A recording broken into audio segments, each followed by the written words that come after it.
Nokwasema sezvakare mukati mezuva ranhasi. Nhasi tichange tine chimwe chidzidzo chatinoda tibate mukati mezuva ranhasi, chipfupi zvacho, asi kana pachinge paita mubvunzo makasununguka kubvunza, kuna anoda zvidzidzo futi zvakare pawhatsapp makasununguka futi zvakare. Chidzidzo chanhasi chatinacho chine musoro unoti Jesu amborani. Jesu amborani. Nemamwe manzwi tichanyanya kuemphasize zvakanyanya kana kuti tichanyanya kubata pfungwa yakakosha ine chekuita neidentity yaJesu, kuti Jesu amborani. Ndo nyaya yekudoti tibate nezvayo mukati mezuva ranhasi. Chidzidzo chakatikoshera chatinacho mukati mezuva ranhasi nemhaka yekuti wazhinji tinoziva kuti Jesu ndiye mudzikinuri wedu uye futi zvakare ndiye akauya akatifira pamuchinjikwa. Saka nemamwe manzi iye watombotora nezvake amborani, identity yake ndeipi, ndo chidzidzo chatida kuti tibate nezvacho mukati mezuva ranhasi.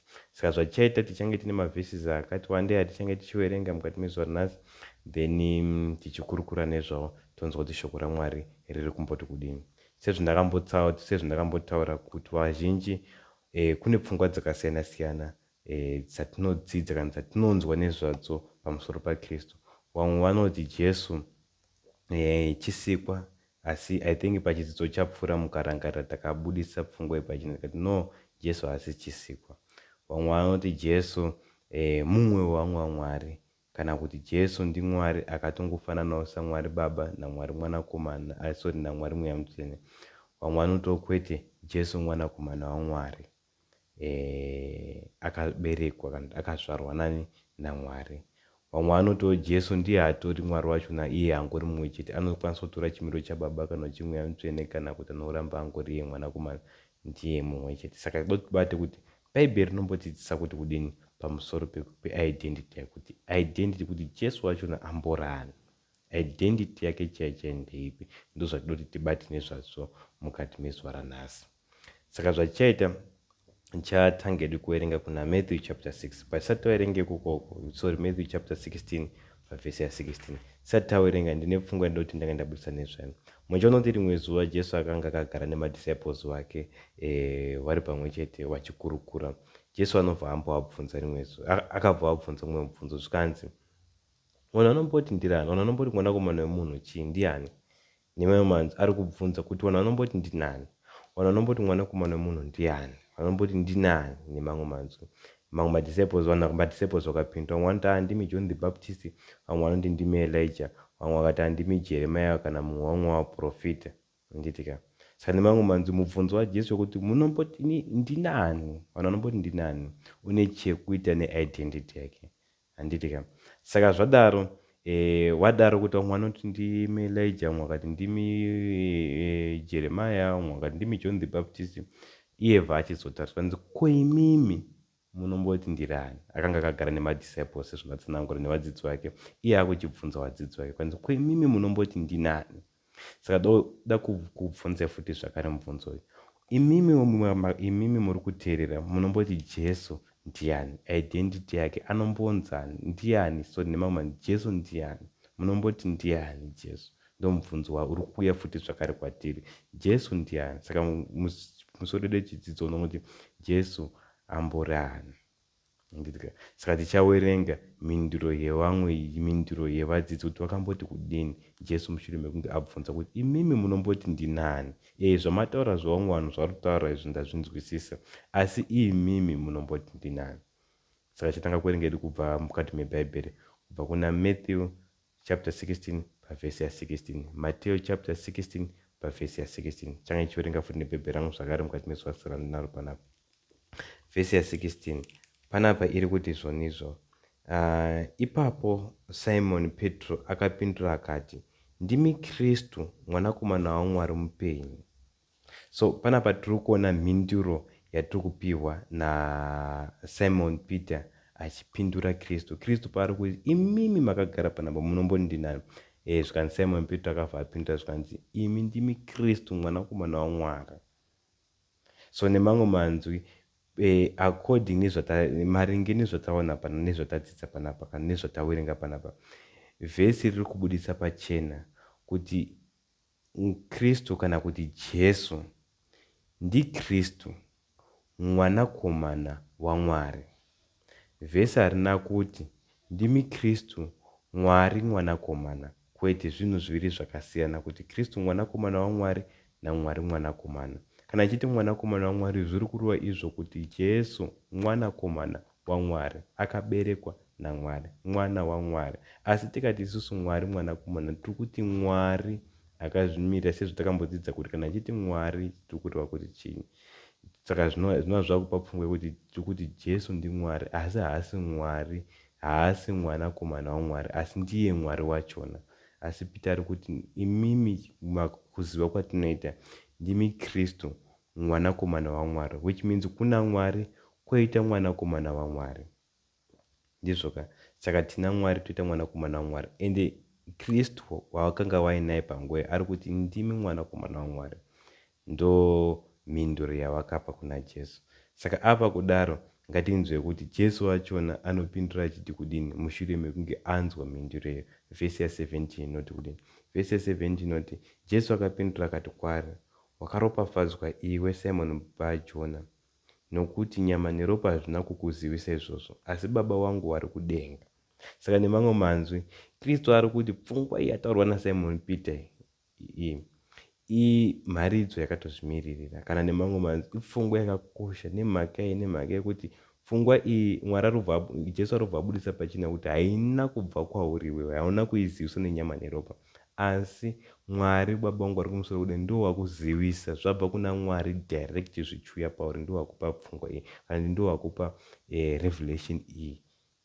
Saka nemamwe manzwi tiri kuedza kubudisa nemamwe manzwi according nevhesi rataverenga, kuziva identity yaKristu kwakakosha, kuziva kuti Kristu amborani kwakakosha. Kristu akasvika pakubvunza vadzidzi vake nekubvunza vanhu vanomboti ndinani, uye futi zvakare mhinduro yakapihwa yakabva yanyatsa kubudisa futi zvakare kuti Mwari vanoda kuti tizive kuti zvechokwadi Kristu ndiani.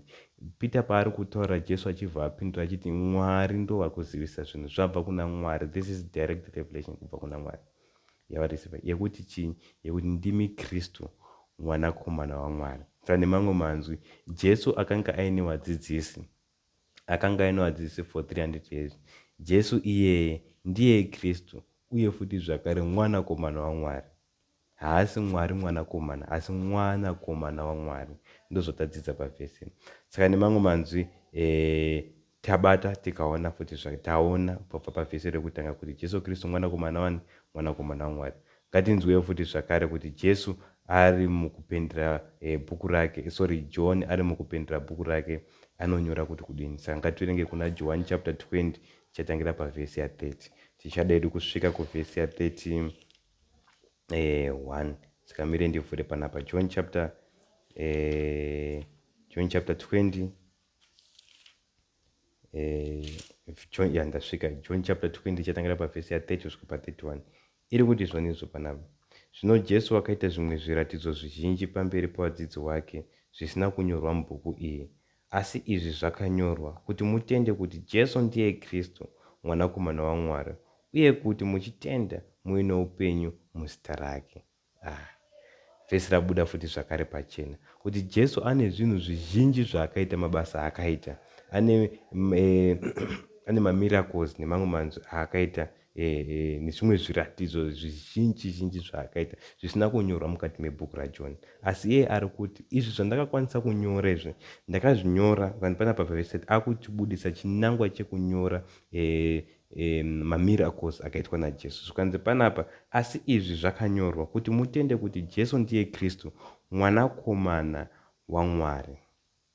Ameno, kana mabata pfungwa yari kuedza kubudisa. Saka nemamwe manzwi, kana tikabata bhuku raJohn tikawerenga mamiracles aitwa naKristu, tikawerenga zvinhu zvaitwa naKristu zvatinodzidza kubva mukati mebhuku raJohn, zvikanzi panapa tikabuda neimwe pfungwa isingatipi pfungwa yekuti Jesu ndiye mwanakomana waMwari, nemamwe manzwi tiri kuerenga Bhaibheri tine dzimwe pfungwa dzatinadzo, kuti tine dzimwe pfungwa dzatinadzo kana tiri kutraya nedzimwe nzira kumonyorora shoko raMwari. Po shoko raMwari riri kunzi chinangwa chakanyorwa zvisi ndechekuti titende kuti Jesu ndiye Kristu mwanakomana waMwari. Saka nemamwe manzwi Jesu Kristu ndiye mwanakomana waMwari. Identity yaKristu according nemavhesis 2 atamboverenga, Jesu Kristu mwanakomana waMwari, haasi Mwari mweya mutsvene. Saka panapa paizvi zvakanyorwa kunzi titende kuti Jesu Kristu mwanakomana waMwari, uye tikatende chiva noupenyu, tikatenda kuzita rake chiva noupenyu husingaperi. Ndozvatiri kudzidza. Saka Jesu anokwanisa kutiponesa isu, Jesu anokwanisa kutiponesa. Jesu akanga aine wadzidzi for 3.5 years watadzidza nezvake, mwanakomana waMwari, haasi Mwari mwanakomana, asi mwanakomana waMwari, akaberekwa mumwoga naMwari naBaba. Ndozvatiri kudzidza panapa. So tichienderera futi zvakare mberi, tichida kunzwawo futi zvakare imwe mharidzo yekutanga yakaparidzwa naPauro mushure mekunge achangobva kutendeuka, kana mushure mekunge agamuchira Kristu, adzidziswa mharidzo idzi naKristu, anoti kudini. Saka tichaverengeri kubva kubhuku raActs kana kuti Mabasa chapter 9 pavhesi ya20. Tinzwe kuti ndeipi mharidzo yekutanga yakatanga kuparidzwa naPauro mushure mekunge agamuchira Kristu, uye Kristu achinda mushure mekunge amudzidzisa. Saka kubva zvese zvaakadzidziswa, mharidzo yake yekutanga anodzidzisa kuti kudini. Nemamwe manzwi, kana iriyo mharidzo yake yekutanga, zvinokwanisa kutibatsira tinzwise kukosha kwepfungwa yekunzwisisa kuti Jesu amborani. Mabasa chapter 9 pavhesi ya20 inoti panapa, chapter 9 pavhesi ya20 iri kuti zvonizvo panapa: pakarepo akaparidza Jesu mumasinagoge kuti ndiye mwanakomana waMwari. Zvikanzi panapa pakarepo akaparidza Jesu mumasinagoge, kwete musinagoge mwe chete, which means akatofamba achiparidza kuti kudini, kuti Jesu ndiye mwanakomana waMwari. Regei ndidzokorodze futi zvakare, hanzi pakarepo akaparidza Jesu mumasinagoge kuti ndiye mwanakomana waMwari. Saka nemamwe manzwi, Jesu mwanakomana waMwari. Saka munhu akabvunza kuti Jesu amboraniko, takatarisa zvakanga zvakataurwa nevadzidzi vakati Jesu ndiye mwanakomana waMwari. Uye futi zvakare zvinhu zvakaitwa naKristu, minana yaakaita, mamiracles, anotibatsira kuti tinzwisise futi zvakare kuti Jesu ndiye mwanakomana waMwari, titende kwaari, mwanakomana waMwari. Uye futi zvakare mharidzo yekutanga yakatanga kuparidzwa naPauro ndeyekuti Jesu mwanakomana waMwari. Saka ndozvatiri kudzidza kubva pamavhesi aya. Saka pamavhesi ese atamboerenga, Jesu mwanakomana waMwari. Saka nemamwe manzwi zviri kureva izvo kuti Mwari wane mwana, uye mwana ana baba, anova Mwari Baba. Saka nemamwe manzwi tiri kuti Jesu mwanakomana waMwari, sezvatadzidza panapa, ndo identity yake. Kana paine mumwe Jesu watiri kudzidza nezvake, kana kuti watiri kudzidziswa nezvake, watisina kumbobvira tanzwa nezvake kubva mukati meshoko raMwari, iye haasi watinoziva panapa ndiye ari kunzi Jesu mwanakomana waMwari. So ngatimbonzwe futi zvakare mashoko aPeter futi zvakare. Nditika sezvo ndambotsanangura kuti Peter akararama naKristu, akararama naJesu kwemakore 3.5 years wari pamwe chete naKristu, achinzwa mashoko aKristu. Anomboti kudini panguva yakanga ana Kristu achirarama wese? Ngativerenge. Uye futi zvakare pfungwa yaachabudisa haasi kuzvitaura iye ega akazvimira pachake, asi ari kubva abatanidza futi zvakare nemamwe madisciples nevamwe vadzidzi, which means pane nguva dzavayambokurukura vachidiscuss kuti munhu iwe futi zvakare nezvakambotsanangurwa naKristu kuti zvawataura izvi Peter izvi zvabva kuna Mwari, zvekuti ini ndiri Kristu mwanakomana waMwari. Saka tichaverenga kuna John chapter 6 pavhesi ya69. Pfungwa yatichaverenga panapa hainayo kunyatsa kubuda zvakanaka muchishona. Ndichazokutsanangurai muchirungu kuti iri kuedza kureva kuti chii. John chapter 6 pavhesi ya69 panapa iri kuti isu tatenda tikaziva kuti ndimi mutsvene waMwari. Neshona yashandisa inzwi neshona pane I think tikaverenga kuKing James Version pane pfungwa yakakosha yatinokwanisa kubata ipa iri kuedzotsanangura nezvayo. Apa I think wakatranslata payakaita mistake. Ndichaverenga kuKing James Version kwarakatranslatewa bhuku riri richibva kwariri. Panapa iri kuti isu tatenda tikaziva kuti ndimi mutsvene waMwari. Asi tikaverenga mune rechirungu rinoti and we believe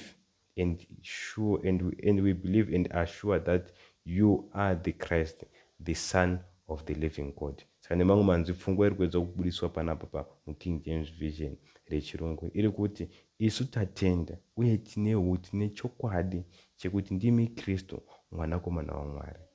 saka nemamwe manzwi ende Peter paari kutaura ari kuti and we even kunongo rakabuditsaro zvakanaka papfungwa riri kuti isu kwete ini isu tatenda, which means madisciples ese akristu akanga aripo kusanganisira naJudas Iscariot vari kuti tinotenda ende titori very sure papfungwa iti tine chokwadi chekuti ndimi Kristu mwanakomana waMwari mupenyu. Ndo matsanangurwa zvakaitwa muchirungu kuti the son of the living God. Ndopfungwa yari kubudisa. Saka madisciples ese ndo Jesu wawaitenda mari. Kone mamwe manzwi kweimi munomboti Jesu ndiani? Muri kuti Jesu mwanakomana waMwari here? Kana muri kuti Jesu Mwari mwanakomana? Kana muri kuti Jesu wacho ndiye atongori Mwari anozvishandura kuzviita mwana? Nemamwe manzwi Jesu wamunonamata kana kuti wamakagamuchira ndoupi? Amborani? Asi watatidza nezvake kubva pamavhesis ese ataverenga, Jesu mwanakomana waMwari. Ngatinzwe futi zvakare imwe pfungwa yatinobata kubva mubhuku raJohani futi chapter 11. John chapter 11 tichiverenga pavhesi ya27 tobata pfungwa yakatsanangukana kuti Martha hanzvadzi yaLazarus uyo haidiwo Kristu zvisingaita, akanga akagara pamakumbo aKristu achidzidza kuna Kristu, panombonzwa nezvaKristu. Martha uyu Jesu akatoenda kumba kwawo, handiti tinombosiya kuti Jesu naLazarus akanga ari shamwari. So Martha uyu handitika mazi aimboti Jesu ndiani? Aimboti Jesu ndiani? Okay, ngativerenge pavhesi ya27. John chapter 11 pavhesi ya27 inoti kudini? Pana pavhesi ya27 iri kuti akati kwaari, hongu Ishe, ndatenda kuti ndimi Kristu mwanakomana waMwari uyo wainzi unouya panyika. Saka ari kubudisa futi zvakare pfungwa iyi yekuti taitoziva kuti pana achazouya, asi uyo ari kuuyoyu haasi Mwari mwanakomana, mwana waMwari. Zvakanzi isu tatenda kuti ndimi Kristu mwanakomana waMwari. Ko Kristu wanotenda ndeupi? Kristu watinotenda ndeupi? Taona kuti madisciples ese, Pauro watinoziva akanyora mabhuku akati wandei kuNew Testament, naMartha watanzwa nezvake, vari kuti Jesu mwanakomana waMwari. Ko isu tiri kumboti Jesu ndiani? Jesu akagara achibvunza kuti anomboti imi munomboti ndinani? Ko imi muri kuteerera munomboti Jesu ndiani? Ndopfungwa ndo mubvunzo wandinawo mukati mezonatsi kwamuri. Saka panapa zvachaita chadoti futi zvakare timbonzwe futi zvakare zvatichanzwa mashoko achabva kuna Philip achibvunza this Ethiopian eunuch. Tinoziva kuti muEthiopian eunuch akanga achidzokera kuEthiopia kwake achibva kuJerusarema, then asangana naPhilip anotanga kudzidziswa zvatichataurwa nezvazvo panapa. Kuti adzidziswa naPhilip akadzidziswa akasvika pakutenda kuti kudini. Saka ngativerenge kuna Mabasa chapter 8 pavhesi ya37. Mabasa chapter ya8 pavhesi ya37. Ndasvika panapa inoti, Philip akati, kana uchitenda nomwoyo wako wose zvingaitwa. Akapindura akati, ndinotenda kuti Jesu ndiye mwanakomana waMwari. Zvabuda futi zvakare pachena kuti Philip asangana nethis Ethiopian eunuch, vakanga vachikurukura iye zvine zvapachena, vakanga vachikurukura nezvaKristu. Saka vachikurukura nezvake, vakati vakuda kupesana, zvikanzi panapa vakati vaona mvura, zvikanzi ko chii chingakudzivisa? Nditika kuti iwe ndakabvunza ko chii chingandidzivisa? Zvikanzi aiwa iwe kana uchitenda, nditika. Zvikanzi panapa Philip akati kana uchitenda nemwoyo wako wose. Kutenda kudini? Zviri kunzi kana uchitenda nemwoyo wako zvese zvingaitwa.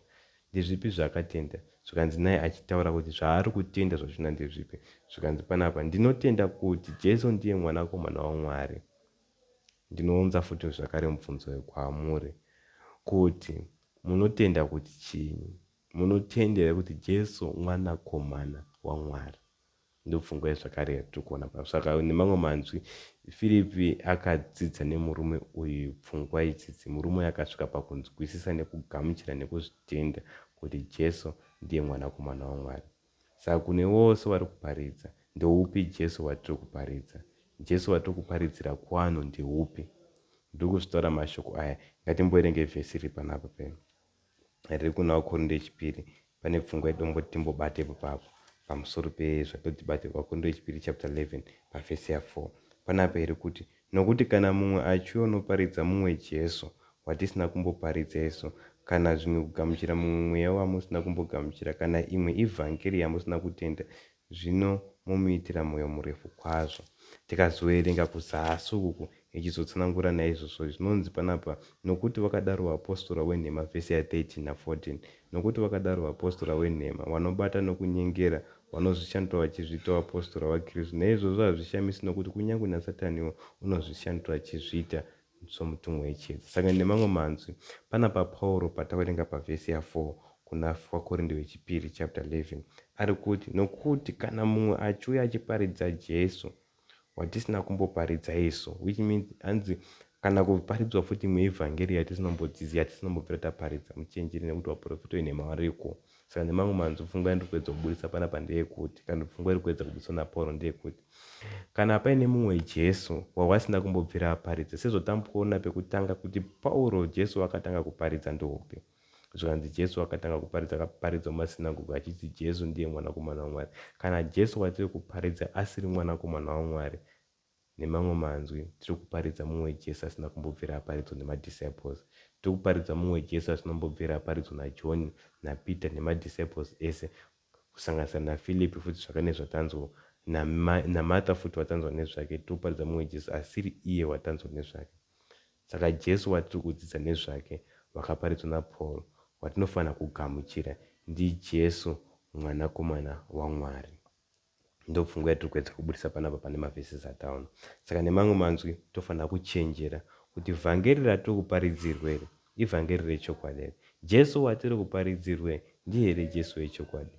Mubvunzo wangu futi zvakare unoti, Jesu amborani watiri kuparidzirwa ndiye here kana kuti haasiriye? Vhangeri ratiri kunzwa nezvaro riri kunzi vhangeri raKristu, Kristu wacho amborani? Ndiye here Kristu watakaparidzwa nezvake? Saka kune vanoti hanzi identity yaMwari haina, identity yaJesu haina kukosha, tofanira kuchenjera. Nemhaka iyi tokwanisa kuzoparidzwa mumwe Jesu asiri iye watinodzidziswa nezvake mubhaibheri. Saka zvakakosha kuziva Jesu watinoparidza nezvake, nekuti ivhangeri rose riri pana Kristu. Kana tisingamuzivi tichaparidzwa vhangeri isiyo, uye tichaparidzwa Jesu asiri. Ndizvo tadzanzi. Saka ngatichenjere kuti Jesu watiri kudzidziswa ndoupi, asi akodi nemavhesi ose ataverenga ari kubudisa kuti Jesu ndiye mwanakomana waMwari. Saka zvakakosha kuziva identity yake, nekuti kune vaprofita venhema vacho vachiparidza mumwe Jesu waasina mbobvira vambodzidzisa. Saka zvakakosha kuti tinzwe kuti bhaibheri rinomboti kudini, vadzidzi ndopi Jesu wakaparidza, uye Pauro vacho ari kunyora mavhesi aya ndopi Jesu wakaparidza. Sezvataona paakaparidza masinagoge ose akaparidza achiti Jesu mwanakomana waMwari. Saka Jesu watinotenda kwaari ndoupi? Jesu waunotenda kwaari ndoupi? Ndomubvunzo wandiri kusekwa. Chimwe chinofadza ndechimwe chinoshamisa ndechekuti kunyange nemadhimoni aitoziva kuti Jesu ndiani, aiziva identity yake. Ngatimboerengei pfungwa iyi ndisangotaura. Ngativerenge kuna Matthew chapter 8. Matthew chapter 8 ndichaverenga pana pavhesi ya29. Matthew chapter 8 pavhesi ya29 iri kuti panapa, zvino vakadanidzira vachiti, tine mhaka yeko nemi, mwanakomana waMwari? Mauya pano kuzotiparadza, kuzotirwadzisa nguva yatisati yasvika here? Jesu tinozviziva kuti chii chakanga chichiitika panapa. Handitika munhu akanga ane mweya yetsvina. Zvani panapa Jesu mweya yetsvina yabva yatanga kudaidzira, nditika ichiti zvino yakatanga kudaidzira, wakatanga kudaidzira wachiti, tine mhaka yeko nemi, mwanakomana waMwari. Saka madhimoni anozviziva kuti Jesu Kristu mwanakomana waMwari. Wakazvizira kupi? Tikanyatsoverenga zvakanaka mubhuku razvakazarurwa chapter 12 vhesi ya9 inotsanangura kuti Satani paakadzingwa kudenga akadzingwa nedzimwe ngirozi, about akatora the third part of the angels, handitika akabva nadzo kudenga. Saka aitoziva kuti uyu ndi mwanakomana waMwari. Saka nemamwe manzwi paakazouya panyika panapa dzakadaidzira futi zvakare chiti, tine mhaka yenemi, imi mwanakomana waMwari, which means aitozviziva kuti uyu mwanakomana waMwari. Uye futi zvakare pane imwe pfungwa yakakosha yatoti bate nezvayo, yemumwe murume anonzi John the Baptist. Nganditambotsanangura John akanga ari mudisciple waKristu. John the Baptist anotsanangurwa naKristu mukazonga kuna Luke chapter 7 pavhesi ya 28. Jesu achitsanangura kuti pakati penyu, pakati pevanhu hapana mukuru hakuna munhu akambozvarwa nemunhu wechikadzi mukuru kuna John. Handitika.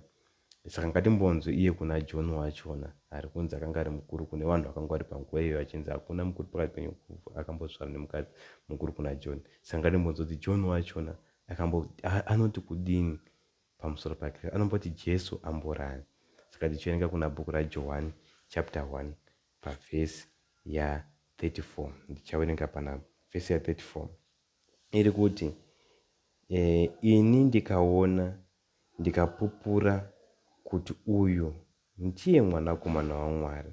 Zvikanzi panapa John ari kuti panapa ini ndakaona according nekondesi mukazonga kubva kumusoro akanga ari John the Baptist. Ari panapa ini ndakaona ndikapupura kuti uyu ndiye mwanakomana waMwari. Saka nezvatadzidza panapa according naJohn the Baptist ari kuti Jesu ndiye mwanakomana waMwari. Tanzwa kune zvipo zvapopo zvakawanda, tanzwa kumadisciples ese, tikanzwa futi zvakare kuna Pauro, tikanzwa futi zvakare kuna Martha, tikanzwa futi zvakare kuna John the Baptist, vose vachipupura kuti Jesu Kristu mwanakomana waMwari. Ngatimbonzwe baba nditika kuti Mwari wachona ane mwanakomana anonzi Jesu. Mwari wachona achiona Jesu anomboti kudini, anomboti ndiani.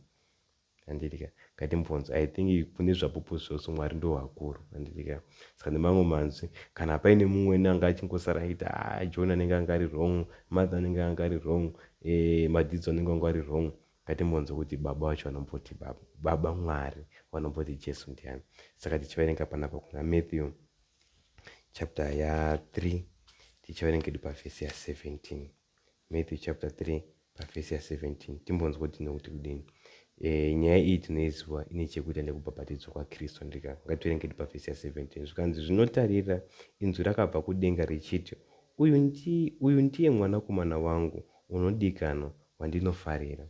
Chinzwe panapa Jesu ari kubhabhatidzwa, baba vari kudenga. Zvikanzi inzwi rakabva kudenga kuna baba richiti kudini, richiti uyu Jesu uyu abhabhatidzwa uyu ndiye mwanakomana wangu wandinofarira. Baba vari kuti Jesu mwanakomana wangu. Kwaisu tiri kumboti Jesu ndiani? Jesu ndiani? Mwanakomana waMwari here zvemazviro kwazvo, kana kuti tiri kuti Jesu asi mwanakomana waMwari? Tinozvibvumira kuti Jesu Kristu mwanakomana waMwari. Nemavhesisi ese atamboverenga zviri pachena, hazvirambiki. Jesu Kristu mwanakomana waMwari akaberekwa naMwari ari mumwoga. Mukazoverenga chapter 3 yaJohn pavhesi ya 16 ndo zvainotaura, even pavhesi ya 18, even mukaverenga John chapter 1 verse 8 inotina kuti Jesu akaberekwa naMwari. Even mukazoverenga John chapter 1 yefuti zvakare vhesi ya 14 inopa futi zvakare pfungwa imwe chete. Mwanakomana waMwari akaberekwa nababa. Baba vatsanangura vega, vataura vakapupura. Even John the Baptist watanzwa nezvake akanga aripo futi zvakare achinzwa inzwi richibva kudenga richiti uyu ndiye mwanakomana wangu. Ngatinzwe futi baba vachitaura futi zvakare pane imwe nzvimbo pana Matthew chapter 17 vhesi ya 5.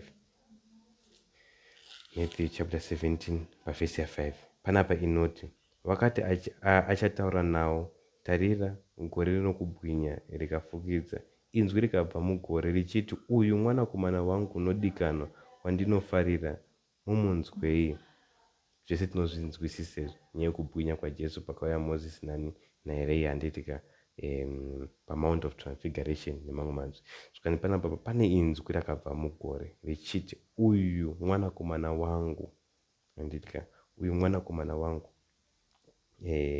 wandinofarira handitika. Ndozviri kuvanzi mumunzwei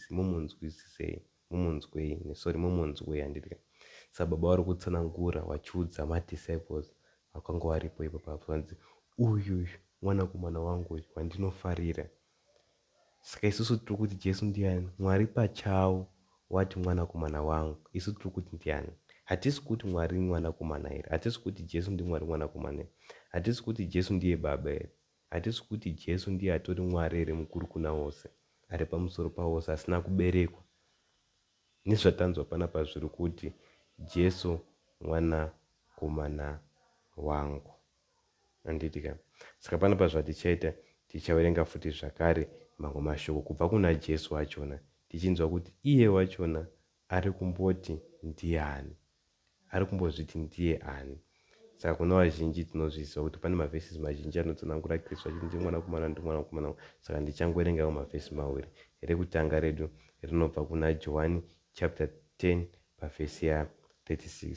Johani chapter 10 pavhesi ya 36 iri kuti izvo panapa ngendiverenge pano. Zvikanzi, imi moti seko kuna iye wakaitwa mutsvene naBaba nokumutuma panyika unomhura Mwari zvakadai, ndiri mwanakomana waMwari. Jesu abudisa futi zvakare pachena kuti iye ari kuzviti mwanakomana wani, mwanakomana waMwari. Saka isu tiri kumboti kudini? Iye abudisa ega pachena. Imi munomboti kudini kupane uye akatumwa naMwari, uyo mwanakomana waMwari? Iye ari kuzvirifa achizviti ini ndiri mwanakomana waMwari. Ngatinzwe vhesi riri rekupedzisira, Johani chapter 3 pavhesi ya 18 inoti kudini? Vhesi ya 18 panapa iribva yati, unotenda kwaari haatongwe, asi usingatendi kwaari watotongwa, nokuti haatendi muzita romwanakomana waMwari wakaberekwa mumwoga. Unotendere muzita romwanakomana waMwari wakaberekwa mumwoga? Tinotendere kuti Jesu Kristu mwanakomana waMwari wakaberekwa ari mumwoga.